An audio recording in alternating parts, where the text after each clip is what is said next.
2024년 12월 마지막 방송을 시작합니다. 저는 서울으뜸 정신과의 김수진입니다. 저는 인천 참사랑병원 그리고 서울으뜸 정신과에서 근무하고 있는 김재성입니다. 오늘은 올해의 마지막 방송이자 저희의 마지막 방송이기도 합니다. 서울 힐 정신과 서승환 선생님의 뒤를 이어서 올해 봄부터 시청자 여러분들을 찾아뵈었었습니다. 연말이자 마지막 방송을 맞이해서 오늘은 저희가 정신과 의사로 일하면서 느끼게 된 그리고 알게 된 팁들에 대해서 정신건강 팁들에 대해서 말씀을 드리고자 합니다. 이름하여 정신건강 꿀팁 대방출입니다. 때는 바야흐로 제가 군의관 임관을 위해서 충청북도 괴산에 있는 학생군사학교에 있을 시절의 이야기입니다. 생활관에는 각지에서 모인 서로 다른 전공의 동료들이 있었는데요. 훈련이 끝나고 한담을 나누다가 어느 누군가의 제안으로 각 과별로 건강에 도움이 될 만한 팁들을 전수해 주기로 했었습니다. 재활의학과인 동료가 이야기를 해준 것은 컴퓨터 모니터 받침이었습니다. 이 눈과 모니터의 높이가 잘 맞지 않아서 이렇게 내려다보게 되면 목에 무리가 간다. 나중에 경추에 디스크가 생기게 될 가능성이 높아진다는 이야기였는데요.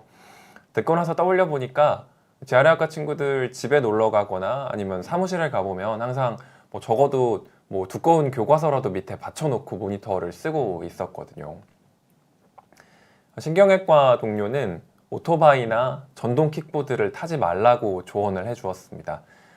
이런 운송수단은 탑승자를 보호해줄 차체가 없기 때문에 사고가 나면 굉장히 큰 부상으로 이어지기가 쉽다는 설명이었는데요. 본인은 나중에 자녀들이 자라서 오토바이를 타건 아니면 전동 킥보드를 타게 되면 다리를 부러뜨려서라도 못하게 할 거라고 했었습니다. 되게 짧게 목이 부러지는 것보단 다리가 부러지는 게 훨씬 낫다는 이야기였었거든요. 비뇨기과, 비뇨의학과의 동료는 케겔 운동을 할 것을 권했습니다. 이 골반 안쪽을 지탱하는 근육을 강화해주는 운동인데 배뇨나 배변, 생식기 건강부터 성기능에 이르기까지 비뇨의학과에서 담당하는 사실상의 모든 영역에 도움이 된다는 것이 이유였고요. 피부과 동기는 선크림만 잘 발라도 된다고 이야기를 해주었습니다. 대단하게 가서 관리를 받는다, 뭐 한다 할 생각하지 말고 일단 매일 선크림 잘 바르는 습관부터 들이라는 것이 친구의 조언이었습니다.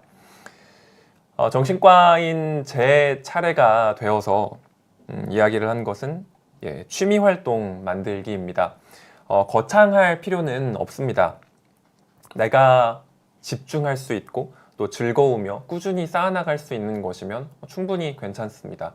여기에 그 목록에 써드린 것처럼 웨이트 트레이닝이나 등산을 하건 배드민턴을 치건 굉장히 그 다양한 취미들이 있을 텐데요.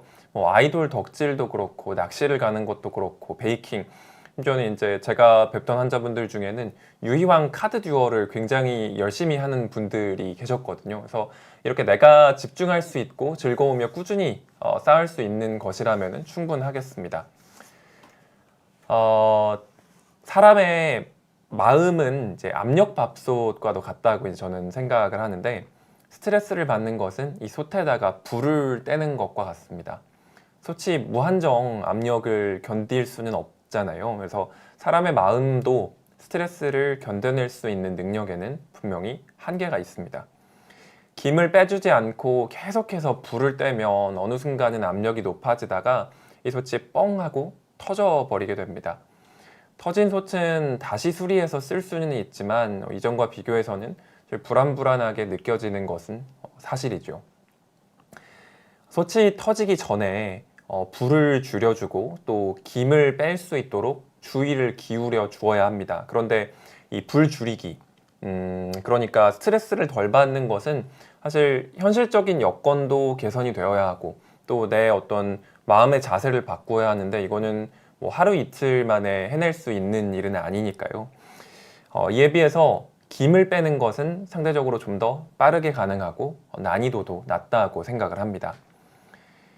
취미 활동을 통해서 반복되는 일상의 스트레스에서 벗어나서 즐거움을 느끼고 몰두할 수 있습니다.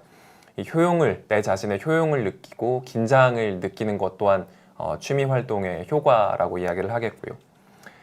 환기하고 돌아왔을 때 우리는 좀 더 일상을 충전된 기분을 가지면서 다시 새로운 시각으로 마주할 수 있게 됩니다. 마음의 건강을 유지하기 위해서 이 마음이라는 밥솥에서 김을 빼주기 위해서 집중할 수 있고 즐거우며 꾸준히 쌓을 수 있는 취미 활동을 찾아서 해 나가실 것을 권합니다. 아이고. 네, 다음은 김수진 원장에게 바톤을 넘기도록 하겠습니다. 네, 다음 두 번째는 유산소 운동입니다. 아침에 사과 한 알이면 의사를 멀리할 수 있다라는 이야기를 들어보셨을지도 모르겠습니다. 정신과의 경우에는 하루 조깅 30분이면 정신과 의사를 멀리 할 수 있습니다. 신체적인 건강에 도움이 되는 것은 말할 필요도 없을 것이고요. 이 우울증과 관련해서 여러 가지 생물학적 기전들이 있습니다. 근데 종종 등장하는 이름 가운데 보시는 이 BDNF라는 물질이 있습니다. 뇌의 신경세포가 생존하고 자라고 또 활동하는 데 있어서 굉장히 중요하게 작용하는 물질인데요. 이 우울증 환자에서는 정상인과 비교해서 BDNF의 농도가 낮아져 있다는 연구 결과가 있기도 합니다. 아무래도 뇌세포의 생존과 활동을 담당하는 물질이 우울증 환자에서 부족해져 있다는 것은 상당히 직관적으로 이해할 수 있는 일이겠죠. 운동을 하는 것은 일시적으로 이 BDNF라는 물질의 농도를 높여줍니다. 뇌세포가 살기 좋은 환경을 만들어주는 것인데요. 숨이 차고 얼굴이 붉어지고 땀이 날 정도의 유산소 운동을 해주시는 것이 정신과 의사를 쫓아낼 수 있는, 만나지 않을 수 있는 방법이라고 꼭 말씀을 드리고 싶습니다. 정신건강을 위해서 일상생활에서 어떤 것들을 하면 좋은지, 어떻게 살아야 하는지 질문을 받을 때가 사실 굉장히 많습니다만 적지 않게 고민스러운 상황들이 됩니다. 사람마다 취향이 다르고 성격이 다르기 때문인데요. 예를 들면 누군가에게는 굉장히 큰 즐거움이 될 수 있는 여행이 또 누군가에게는 딱히 즐기지 않는, 좋아하지 않는 사람이 있을 수도 있고요. 물건을 사는 것에 흥미를 느끼지 않는 사람들도 있을 수 있습니다. 만약에 글 쓰는 걸 좋아하지 않는 사람에게 매일매일 일기를 쓰도록 권한다면 그건 마음이 건강해지기는커녕 굉장히 스트레스와 부담만 가중시키는 일이 될 텐데요. 그렇기 때문에 이 정신건강을 위한 팁은 무엇보다도 가능한 한 간단하고 지키기 쉬워야 할 것입니다. 마음가짐을 당장 바꾸는 것은 쉽지 않으니 실천으로 옮길 수 있는 행동을 말씀드리는 편이 더 나을 거라고 생각을 합니다. 이 세 번째로는 딱 한 가지만 기억해 주시면 됩니다. 밥을 잘 챙기는 것인데요. 네, 여기 이제 혹시 인상 깊게 읽었던 이야기가 있어서 소개를 하나 해드리려고 합니다. 영국의 소아정신과 의사이자 또 정신분석가이기도 했던 도널드 위니캇의 일화를 소개해드리겠습니다. 배경은 제2차 세계대전 당시의 런던으로 거슬러 올라가는데요. 당시 독일군의 공습으로 도시는 폭격을 당했고 수많은 전쟁 고아들이 생겼습니다. 정부에서는 아이들을 모아서 임시 보호 시설을 마련하게 되는데요. 전쟁 중이니까 당연히 물자와 인력에 제한이 있는 건 어쩔 수가 없었겠죠. 그래서 정부 당국자는 이 위니캇에게 현재 상황에서 아이들을 위해서 반드시 해주어야 할 최소한의 조치가 무엇인가 하고 묻게 됩니다. 이때 위니캇은 양질의 식사를 제때 잘 챙겨주는 것이 가장 중요하다고 답했다고 하는데요. 그리고 그가 설명한 식사의 목적은 단순히 신체적인 건강을 넘어서 정서적인 안정감을 제공하는 데 있었습니다. 식사는 흔히 생각하는 것처럼 배를 채우고 몸이 필요로 하는 영양소를 공급하는 것뿐만의 목적만을 가지는 건 아닌데요. 밥을 먹는다는 것 자체가 이 감정과 굉장히 밀접한 연관을 가지고 있습니다. 때로는 감정 그 자체라고 이야기할 수 있는 순간들도 있는데요. 감정을 담당하는 기관인 우리의 뇌가 활동을 위해서 다양한 영양소들을 필요로 하죠. 연구 결과들을 보면 밥을 먹는 게 뇌에게는 일종의 보상 행위가 되고 뇌에서 여러 신경 전달 물질들의 분비를 유도해서 이런 감정, 기분의 변화를 유발하기도 한다고 이야기합니다.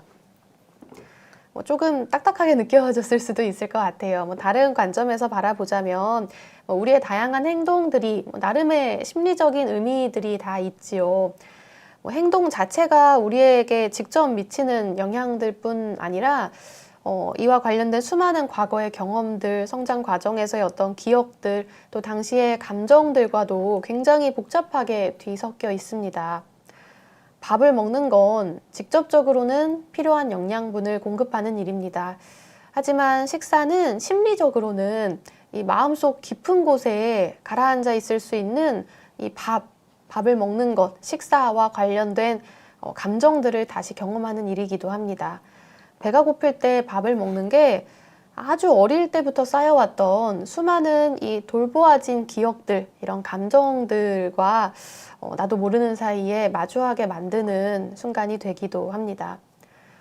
이렇게 따뜻한 식사를 한다는 것, 따뜻한 밥을 먹는다는 것은 따뜻한 감정을 삼키는 일이기도 합니다. 마음의 건강을 위해서 배고플 때 양질의 식사를 제때 잘 챙겨주세요. 가장 간단하지만 효과적으로 나 자신을 돌아보고 품어줄 수 있는 비결이 되어줄 것이라고 말씀을 드립니다. 예, 다음 이제 말씀을 드리기 전에 질문 주신 내용들을 잠깐 살펴보고 가도록 하겠습니다. 권대호님께서 유희왕 카드 선생님 우리 시대네요 라고 말씀해 주셨는데요.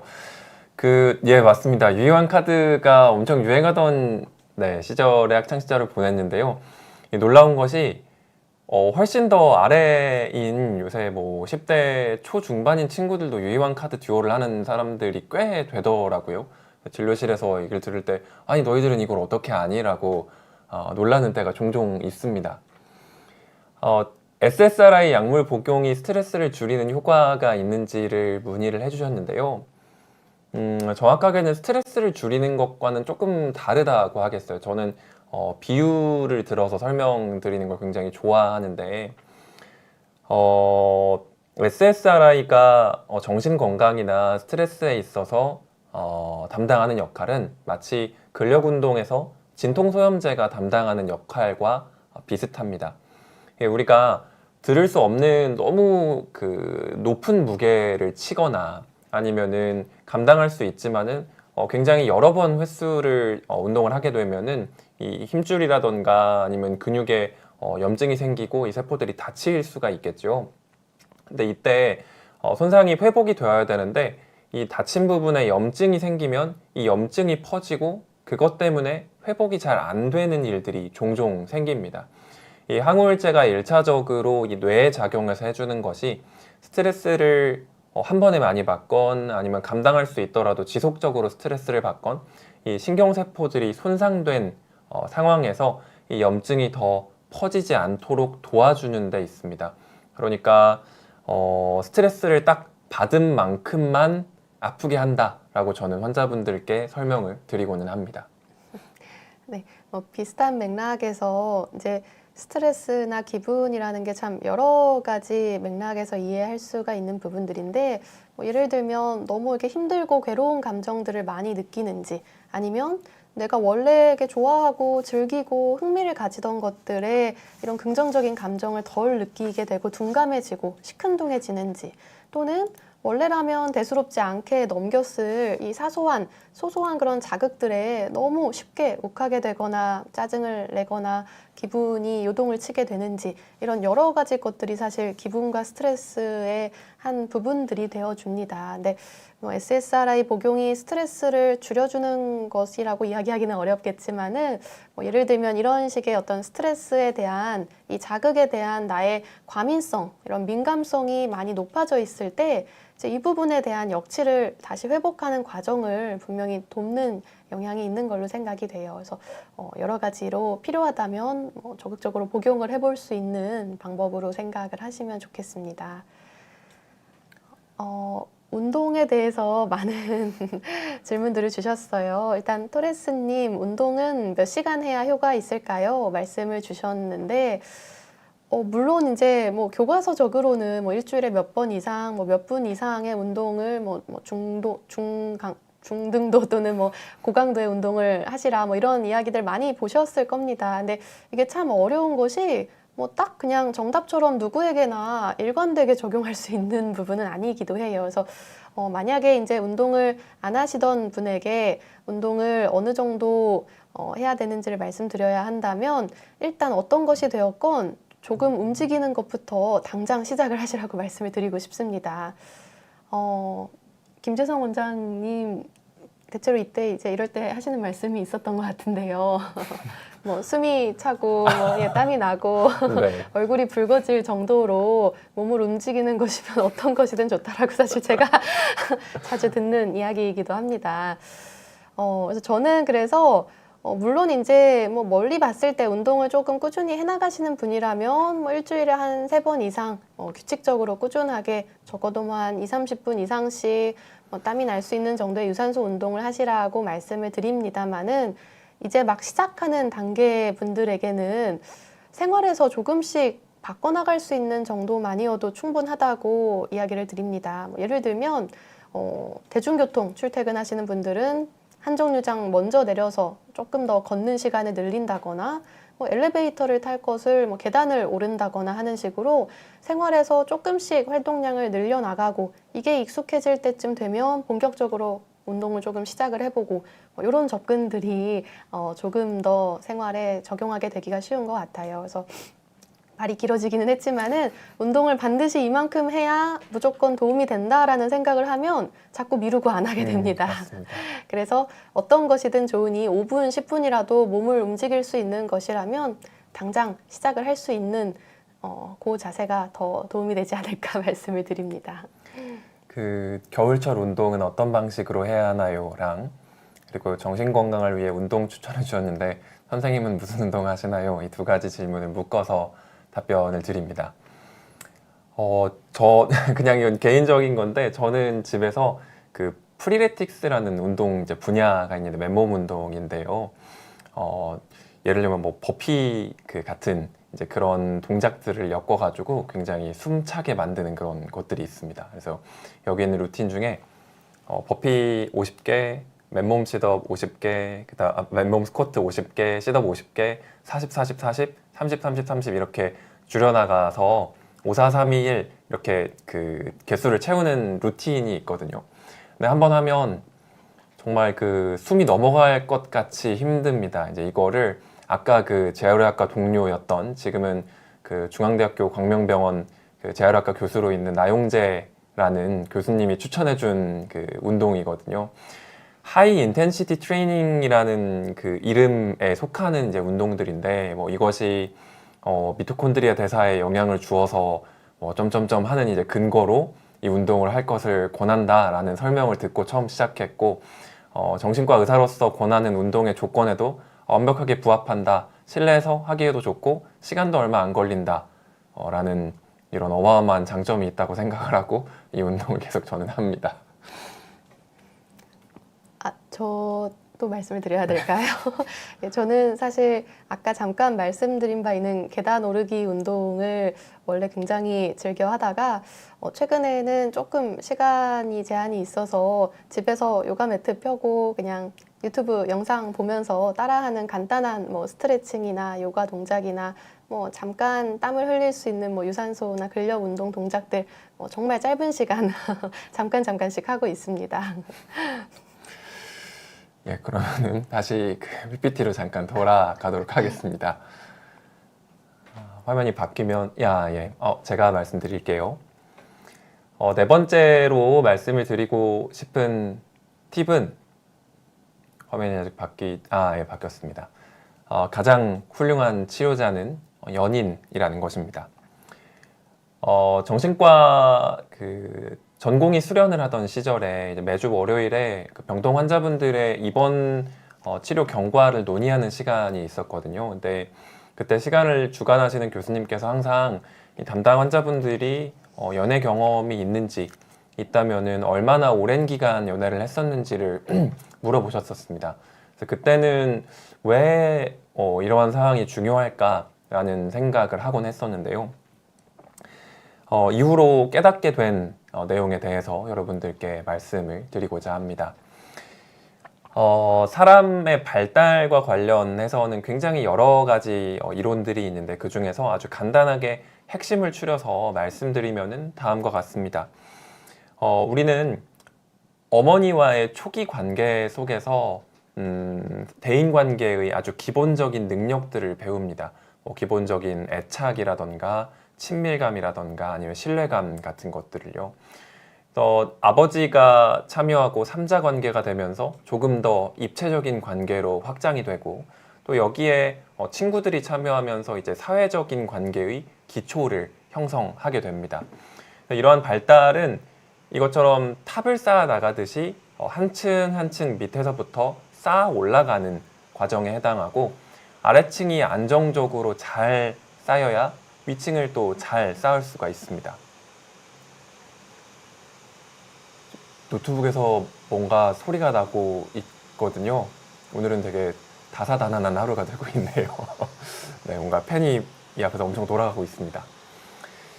예, 계속 말씀을 드릴게요. 아래층이 잘 쌓이지 못했거나 아니면은 탑을 쌓던 중에 이 외부에서 강한 충격이 가해진다면 탑이 잘 서 있기가 어렵겠죠. 초기의 발달이 안정적이지 못했거나 아니면은 탑이 쌓이는 중에 발달하는 중에 커다란 외상, 뭐 학교 폭력이라던가 이런 사건들을 경험한다면은 사람들과의 관계에서 불안정함을 느끼게 되기 십상입니다. 이런 사람들에게 다른 사람들은 언제든지 나를 떠나갈 준비가 되어 있거나 나를 미워하거나 아니면 해코지를 하려고 하는 그런 모습으로 비치기 십상입니다. 이런 대인관계 문제를 치료하는 것은 정말로 쉽지 않은 일입니다. 한 가지 비유를 제가 더 들어볼 텐데요. 축구를 할 때 우리가 공을 차는 자세가 잘못되었다면 이걸 교정 연습을 통해서 조금씩 바꿔 나가야 하죠. 충분한 훈련을 통해서 기본 자세를 숙달해야 그것이 실제 경기에서도 나올 수 있습니다. 이런 훈련이 없이 계속 실전만 겪으면 똑같은 실수를 반복할 따름이지 이것들이 교정되기가 참 어렵죠. 이것처럼 현실에서 마주치는 이 복잡다단한 인간관계들은 축구로 치면 실전과 같아서 계속 같은 실패와 같은 잘못들을 반복하게 되는 경우들이 훨씬 더 많습니다. 초기에 잘못 형성된 자세를 바로잡는 것, 이 1대1의 훈련, 기본 훈련에 해당할 수 있는 것이 연인이라던가 아니면 배우자와의 관계입니다. 이 관계는 조금 더 깊고 또 안정적이고 조금 덜 복잡하기 때문입니다. 높은 신뢰감과 안정성을 바탕으로 상대방의 입장을 헤아리고 또 나 자신의 생각을 돌아볼 수 있는 여유도 가지고 있다고 하겠습니다. 그래서 상대에게 비친 나 자신의 모습을 보면서 바람직하지 않은 부분들을 고치고 또 관계를 안정적으로 만들어 가기 위한 여러 가지 시도들을 해볼 수가 있는 것이지요. 너를 만나고 나서 내가 좀 더 좋은 사람이 되었다 라는 이런 상당히 진부한 멘트는 사실은 진실을 담고 있는 것이었습니다. 이것은 대인관계에서 어려움을 겪는 분들께만 해당이 되는 것은 아닙니다. 우리는 대인관계뿐만이 아니라 각자 여러 가지 측면에서 모난 점이나 아니면 부족한 점들을 가지고 있고 콤플렉스로부터도 결코 자유롭지 않습니다. 연인과 배우자와의 성실한 관계, 상대를 상처 주지 않게 하기 위한 여러 가지 마음씀, 이런 것들은 우리를 조금 더 다듬어지고 원숙한 사람으로 만들어 줍니다. 제목과도 같이 저는 가장 훌륭한 정신과적인 그리고 심리적인 치료자는 우리들의 연인이라고 생각합니다. 다음은 다시 바톤을 넘기도록 하겠습니다. 네, 우울증은 뭉툭하게 다뤄주세요입니다. 우울증이 있을 때 이 우울한 기분, 감정을 일기로 남기는 분들이 많습니다. 요즘은 뭐 트위터나 인스타그램에 우울 계정을 따로 만들어서 순간순간의 기분을 기록하기도 하시고요. 이런 환자분들의 일기장이나 뭐 인스타그램 계정들을 살펴보면 아픔과 상처들로 가득합니다. 빨간색 글씨로 휘갈겨 쓴 죽고 싶다라는 글귀들을 보고는 할 때면 저도 마음이 시리기도 하고요. 이 감정이 그대로 실려 있는 낙서는 보는 사람까지도 압도하게 됩니다. 자신의 기분에 대한 기록은 우울한 사람들, 우울증 환자들에게 다양한 의미를 가질 수가 있습니다. 누군가가 기록을 보고 나를 이해해 주기를, 공감해 주기를 바라고 구조 요청을 남기듯이 기록하는 사람들도 있을 수 있고요. 자신이 가장 힘들었던 때를 잊지 않기 위해서 기록을 남길 수도 있습니다. 감정을 오롯이 담아낸 이 일기장은 아무도 나의 이야기를 들어주지 않는 때에 내 유일한 친구이자 분신이 되기도 합니다. 어떤 이유에서건 품고 있기 어려운 감정들을 밖으로 꺼내보려는 쉽지 않은 시도였다는 점에서 맥락을 같이 하기도 합니다. 근데 이런 시도들이 종종 기분 문제를 오히려 악화시키기도 하는데요.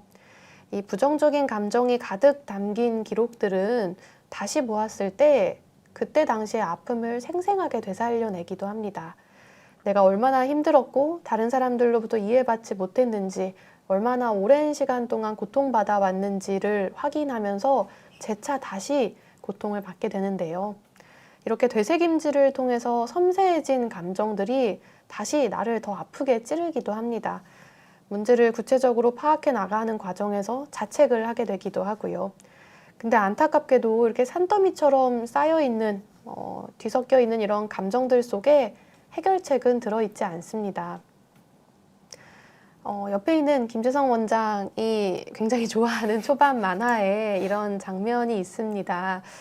요리 경연 대회에서 기름기가 많은 생선살을 모양이 잘 잡히게 잘라내야 하는 과제가 출제가 되었습니다. 혹시 읽으신 분이 계실지 모르겠네요.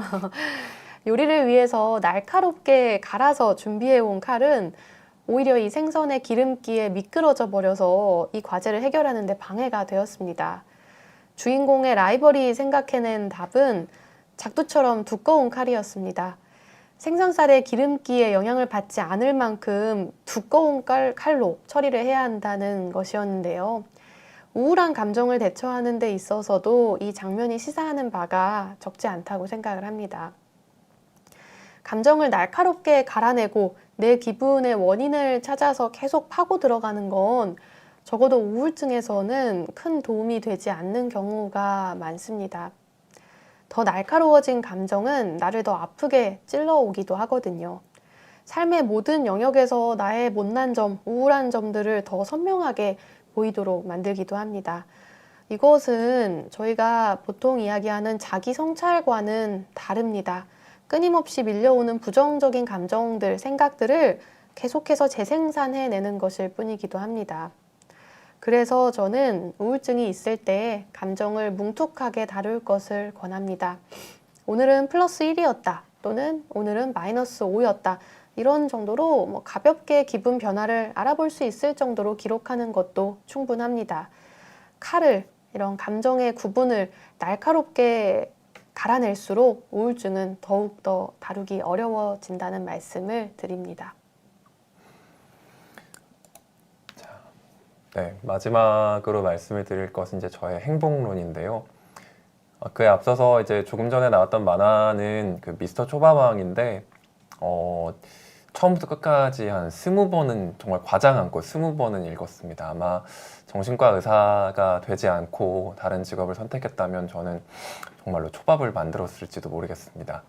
아무튼 다시 원래 주제로 돌아가서 저의 행복론의 말씀을 드립니다. 사실은 아직 그 평균 수명의 절반도 채 살지 않았기 때문에 삶에 대해서 논한다거나 행복에 대해서 논한다거나 하는 것이 조금은 이를지도 모르겠다는 생각을 합니다.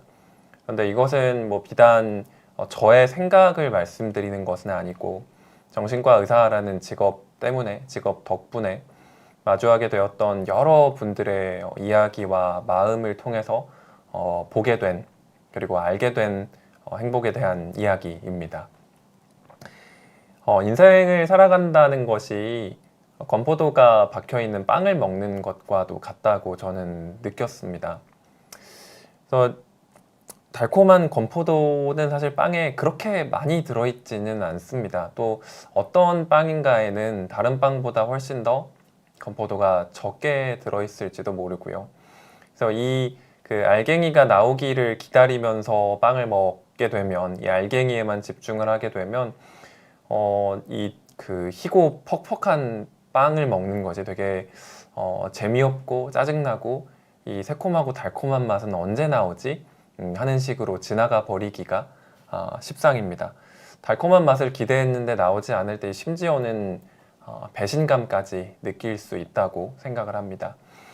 그렇지만은 이 목표를 달성하고 또 성취하는 것, 뭔가 행운이 따르는 것, 짜릿한 즐거움이 따르는 것, 이런 건포도와 같은 순간들은 우리의 일생에서 그렇게 자주 찾아오는 것은 아닙니다. 우리 삶은 조금 전에 말씀드린 빵과도 같이 매일의 일상과 평범한 시간들로 이루어져 있는 것이 아닐지요. 행복은 건포도가 아니라 이렇게 흰 빵의 맛을 느끼는 데서 온다고 생각합니다. 오래 씹으면 씹을수록 퍼지는 어떤 부드러운 단맛과 고소함, 이 빵의 맛을 음미할 수 있을 때에 비로소 이 건포도의 새콤함이나 달콤함도 좀 더 선명하게 느낄 수 있게 되지 않을까 하는 생각을 합니다. 매일매일의 평범한 시간들, 가장 가까운 곳에 행복이 있다고도 말할 수 있겠습니다. 남은 시간은 이제 주신 질문을 보면서 말씀을 드리도록 할 텐데요. 따뜻한 연말연시 되시고 항상 평안하시기를 기원한다는 말씀 드리면서 질문으로 넘어가 보도록 하겠습니다. 네, 따뜻한 초코라떼님입니다. 직장에서 지속적인 스트레스에 시달리고 최근 들어 우울한 기분도 자주 들고 잠을 잘 못 들어서 더 힘든 것 같아요. 직장인에게 추천하시는 스트레스 해소 꿀팁이 있을까요? 질문 주셨어요. 사실 이제 이런 꿀팁들을 전해드리고자 이번 시간을 마련했던 거기도 하지만은 사실 뭐 여기에 담지 못한 내용들이 더 많습니다. 네, 일단 말씀하신 것처럼 직장 스트레스에 계속 시달리시는 분들이 굉장히 많으신데, 문제는 이제 이 스트레스가 지속되는 상황이 계속 이어지면서 내가 이 스트레스를 견디는 능력 또는 이런 부정적인 자극에 내가 기분을 조절할 수 있는, 컨트롤할 수 있는 그런 능력이 영향을 받게 되기도 하거든요.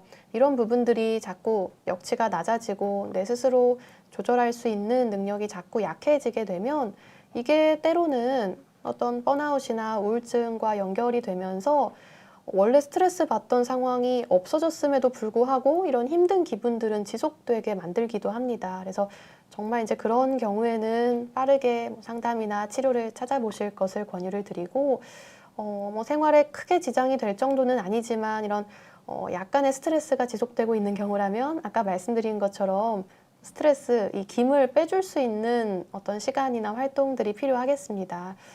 뭐 이제 스트레스를 받는 상황들도 사람마다 제각각이겠지만 저는 이제 속으로 이런 순간을 넘길 수 있는데 도움이 되는 생각들, 각자의 어떤 대처하기 위한 뭐 일종의 멘트들을 한번 고민을 해보시라고 말씀을 드려요. 뭐 어떤 분에게는 뭐 이렇게 사직서를 품고 있다는 마음으로 일을 해보시라고 말씀을 드리기도 하고, 실제로 이직할 수 있는 구직 사이트에서 한번 찾아보면서 내가 그래 여기 아니면 다른 데로 옮길 수도 있지 뭐 이런 생각들을 해보시기도 하고, 또 이제 상사가 앞에서 잔소리를 하거나 뭐 이렇게 지적을 하고 있을 때에 그냥 듣고 적당히 대답은 하되 속으로는 뭐 저녁 메뉴 뭐 먹지? 아니면 그래봐야 나는 퇴근하고 주말에 뭐 놀러 나갈 건데 뭐 이런 생각을 하면서 한 귀로 듣고 한 귀로 이렇게 흘려 듣기, 이제 그런 것들을 이제 각자에게 도움이 되는 그런 어떤 생각의 방식, 그런 이제 상황에서의 기분을 좀 전환시킬 수 있는 그런 방법들을 찾아보시도록 같이 이야기를 나누기도 합니다. 그래서 뭐 한 가지로 말씀드릴 수는 없겠지만은 뭐 오늘 말씀드린 부분들, 또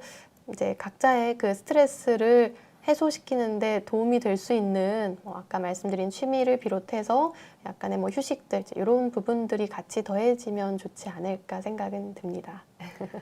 이 사직서를 품고 다니시는 것이 굉장히 중요하다고 저는 생각을 하거든요. 사람이 이제 직장인분들이 스트레스로 오시는 때를 이제 그 상담을 하다 보면은 퇴로가 막혀 있다는 생각을 할 때 훨씬 더 궁지에 몰리고 감정적으로 훨씬 더 큰 스트레스를 받게 됩니다. 설사 그 사람들을 똑같이 보면서 일을 한다고 하더라도 나는 나갈 수 있어 라고 생각을 하는 그 자체만으로도 이 상황의 압력을 낮추는 데는 굉장히 많은 도움이 되거든요. 그래서 진료를 할 때 저는 항상 퇴로를 열어 주십사 하는 당부를 드리는 편입니다. 흰둥이와 푸드리님입니다. 최근에 불안감이 심해서 일상생활이 쉽지 않고 대중교통을 탈 때 사람들 속에서 숨이 막히고 심장이 두근거리는 증상까지 나타난다고 하셨는데요.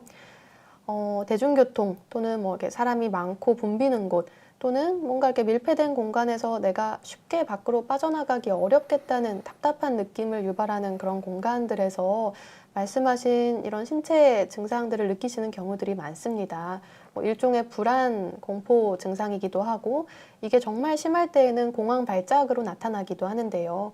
가슴이 두근거리고 심장이 막 터져 나올 것처럼 빠르게 뛰고 가슴이 쪼이고 답답하고 아프면서 숨은 잘 안 쉬어지는 질식감이 느껴지고 쓰러질 것 같은 느낌, 이러다가 죽을 것 같은 느낌, 이런 여러 가지 몸의 반응들이 유발되는 경우들이 있습니다. 이게 이제 가끔 있는 정도이시라면 뭐 잠깐 그 상황을 피했다가 좀 진정이 되고 나면 다시 노출하시는 정도로 지켜보실 수 있겠으나 이게 좀 자주 반복이 되거나 점점 증상의 강도가 심해지거나 또는 이런 것 때문에 일상생활에 제약이 생긴다면 뭐 예를 들면 대중교통을 타기 힘들어서 어딘가로 이동하는데 문제가 생겨서 먼 거리를 갈 수가 없다거나 출퇴근에 지장이 생긴다거나 시간이 뭐 30분이 걸릴 걸 1시간 반을 걸려야 한다거나 뭐 이런 문제들이 생기게 된다면 그때는 이 불안 장애로 한번 진단을 염두에 두고 진료를 받아보실 거를 추천해 드리고 싶습니다. 약물의 도움으로 굉장히 효과를 빠르게 보실 수 있는 증상이고 초기에는 약이 필요한 순간이 있을 수 있지만 약으로 증상의 큰 불길을 잡을 수 있다면 그 뒤에는 생활에서의 어떤 습관이나 그런 훈련을 통해서 연습을 통해서 이 불안을 낮춰나가는 과정들을 같이 도와드리게 됩니다. 그래서 그렇게 추천을 드릴게요. 말씀드린 것과 같이 약물을 통해서 상당히 잘 조절되는 종류의 증상이기도 하고 그래서 환자분들께 정신과 의사에게는 어떤 뭐 알레르기성 비염이라던가 아니면 기침 같이 굉장히 익숙하고 쉽게 조절할 수 있는 증상이다라고 말씀을 종종 드리고는 합니다. 진료를 받아보실 것을 저 역시도 권장드리고 싶습니다. 저에게 주어진 시간이 이제 다 되어서 오늘 시간, 마지막 방송 시간을 마무리하도록 하겠습니다. 다시 한번 따뜻한 연말연시 되시기를 바랍니다. 저희는 항상 같은 진료실에서 뵙기를 기다리고 있겠습니다. 그동안 감사했습니다.